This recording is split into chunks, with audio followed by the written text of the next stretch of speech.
Rajayoga or Conquering the Internal Nature by Swami Vivekananda. Preface. Since the dawn of history, various extraordinary phenomena have been recorded as happening amongst human beings. Witnesses are not wanting in modern times to attest to the fact of such events, even in societies living under the full blaze of modern science. The vast mass of such evidence is unreliable as coming from ignorant, superstitious, or fraudulent persons. In many instances, the so called miracles are imitations. But what do they imitate? It is not the sign of a candid and scientific mind to throw overboard anything without proper investigation. Surface scientists, unable to explain the various extraordinary mental phenomena, strive to ignore their very existence. They are, therefore, more culpable than those who think that their prayers are answered by a being or beings above the clouds, or than those who believe that their petitions will make such beings change the course of the universe.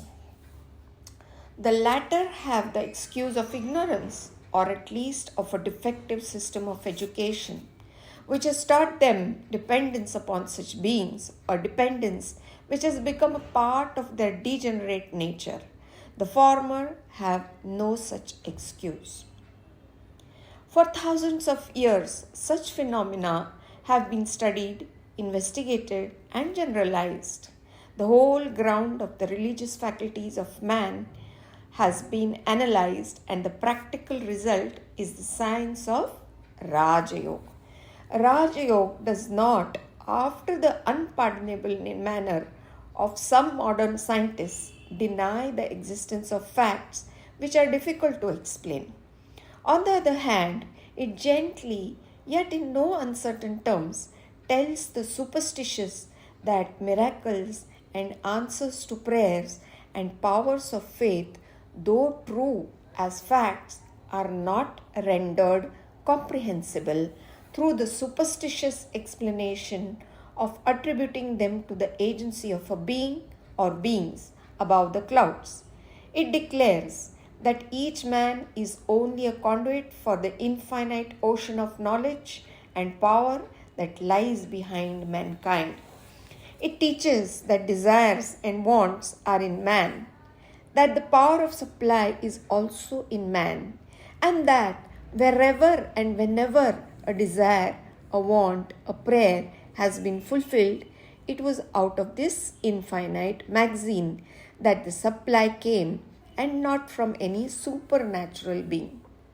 The idea of supernatural beings may rouse to a certain extent the power of action in man, but it also brings spiritual decay. It brings dependence, it brings fear, it brings superstition. It degenerates into a horrible belief in the natural weakness of man. There is no supernatural, says the yogi, but there are in nature gross manifestations and subtle manifestations. The subtle are the causes, the gross the effects. The gross can be easily perceived by the senses, not so the subtle. The practice of Rajayoga will lead to the acquisition of the more subtle perceptions. All the orthodox systems of Indian philosophy have one goal in view: the liberation of the soul through perfection. The method is by yoga.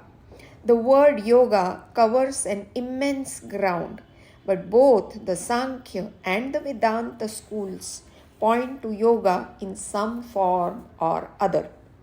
The subject of the present book is that form of yoga known as Rajayoga. The aphorisms of Patanjali are the highest authority on Rajayoga and form its textbook. The other philosophers, though occasionally differing from Patanjali in some philosophical points, have, as a rule, acceded to his method of practice a decided consent. The first part of this book comprises several lectures to classes delivered by the present writer in New York. The second part is a rather free translation of the aphorisms, sutras of Patanjali with a running commentary. Effort has been made to avoid technicalities as far as possible and to keep to the free and easy style of conversation. In the first part, some simple and specific directions are given for the students who wants to practice, but all such are specially and earnestly reminded that, with few exceptions, yoga can only be safely learned by direct contact with a teacher.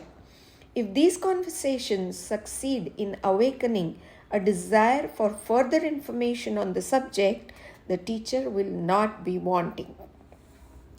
The system of Patanjali is based upon the system of the Sankhyas, the points of difference being very few. The two most important differences are, first, that Patanjali admits a personal God in the form of a first teacher, while the only God the Sankhyas admit is a nearly perfected being, temporarily in charge of a cycle of creation. Second, the yogis hold the mind to be equally all-pervading with the soul or Purusha, and the Sankhyas do not.